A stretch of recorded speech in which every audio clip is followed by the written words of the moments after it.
স্বয়ং মহাপ্রভু তার মাকে বলেছেন, মা তুমি এই একাদশী ব্রত করবে। একাদশীর দিন তিনি অন্ন খাবেন না, চৈতন্য চরিতামৃত খুলে দেখে নেবেন কি বলেছেন। প্রভু কহে একদিন মাতৃপদে করিয়া প্রণাম, মাকে প্রণাম করলেন। মাতা প্রভু কয়ে মাতা মোরে দেহ এক দান, মা একটা ভিক্ষা চাই তোমার কাছে। মাতা কহে তাই দিব যা তুমি মাগিবে। প্রভু বলে একাদশীতে অন্ন না খাইবে। মা একাদশীর দিন অন্ন খেব না, না খাইব ভালোই কইলা, সেই হইতে একাদশী করিতে লাগিলা। মহাপ্রভু স্বয়ং তার মাকে বলছে, মা একাদশী অন্ন দিনে অন্নকে পাপ পুরুষ আশ্রয় করে থাকে, যারা খাবে প্রতি গ্রাসে গ্রাসে পাপ খাচ্ছে, পাপের দেহ হয়ে যাচ্ছে আমাদের। এই জন্য একাদশী দিন অন্য কেউ খাবেন না, একাদশী ব্রত করবেন। মাসে তো দুটো ব্রত, বলুন তো। সবসময় যদি ইঞ্জিনে জল কয়লা দেন তো ড্যামেজ হয়ে যাবে। ওই জন্য মোটর গাড়ি চালাতে চালাতে কিছুক্ষণ বিশ্রাম দেয়, তাই না? বিশ্রাম দেবে। তাহলে সবসময় যদি ইঞ্জিনে সবসময় যদি জিভে ফেলে বিষয়ের সাগরে সবসময় যদি খাবার দিতে থাকে, তাহলে দেখেন না সব না গ্যাস হচ্ছে, এই হচ্ছে। সরকার গ্যাস সাপ্লাই দিতে পারছে না, এত গ্যাস জমতেছে।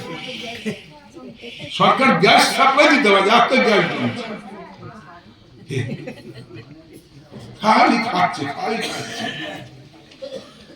মহাপ্রভু এই জন্য বলেছেন একাদশীর দিন তোমরা অন্য কেউ খাবেন না, নিষেধ করে দিয়েছে।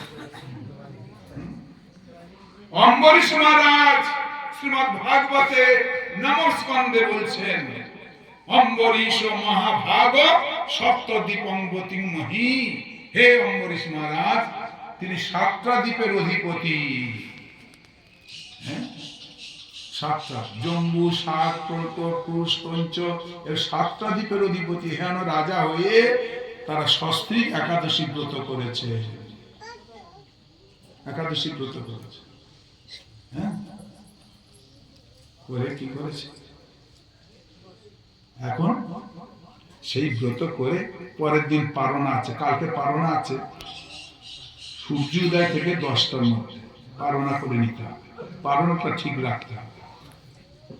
হ্যাঁ, 7টা থেকে আপনি 10টার মধ্যে পারণা করে নেবেন, তারপরে করলে ওই একাদশী নষ্ট হয়ে গেল। পারণা লেখা আছে, সেই ব্রত করবে। অম্বরীশ মহারাজ এই একাদশী ব্রত করে তিনি কি করতেন? সবাই মন কৃষ্ণ পদারবিন্দায় বচাংসি বৈকুণ্ঠ গুণানু বর্ণনে করো হরির মন্দির মার্জনাদিষু শ্রুতিং অচ্যুত সৎকথা দয়ে। তিনি কি করতেন? একাদশী ব্রত করে মনটা গোবিন্দের চরণে দিয়ে রেখেছে। সবই মন কৃষ্ণ পদারবিন্দায় বচাংসি বৈকুণ্ঠ গুণানু বর্ণনে। তিনি বাক্যটা কি করতেন? খরচা করতেন। আমরা আবল তাবল কত কথা বলতে থাকি, দিবস রজনী আবল তাবল প্রচার পারিতে পারো, তাহার ভিতরে কখনো কেন কি গোবিন্দ বলিতে নারো। দিন রাত দিন কত কথা বলে, মানে কোন ট্যাক্স লাগে না মুখে। এই কুয়াশ খেয়ে এদিকে চলে যাচ্ছে, তাও কথা বলতেছে। বাবরে, বিষয়ের কথা, বিষয়ের কথা। এই গোবিন্দ নাম, হরিনাম করবে সময়। হরিনাম করার জন্য এসেছি। মানুষ দুর্লভ, মনুষ্য জন্ম দেহিনাম ক্ষণভঙ্গুর। মনুষ্য জন্ম অতীব দুর্লভ, অনেক ভাগ্যের ফলে মনুষ্য দেহ পেয়েছ। আর সেই দুর্লভ মনুষ্য জন্ম পেয়ে ভগবানের নাম করবি না বেটা, কিন্তু পরের জন্মে গুরুগাদ হয়ে জন্মগ্রহণ করতে হবে।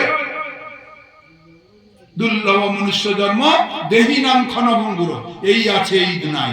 মনুষ্য দেহ ক্ষণভঙ্গুর, একটা হাতের কাঁচের গ্লাস হাত থেকে পড়ে গেল যেমন চলে গেল, আমাদের জীবনটা এইরকম। কমল দল জল জীবন টলমল। ঘুমাসনি মা? সে ঝাঁটানে বসে থাকতে বলিস না, জমকে এখানে ঢুকতে দিবি না, ঘুমাবি। কত সুন্দর। আমি একবার ছাড়ি ছাড়ি বলে দিচ্ছি, কারো বুঝতে অসুবিধা হচ্ছে?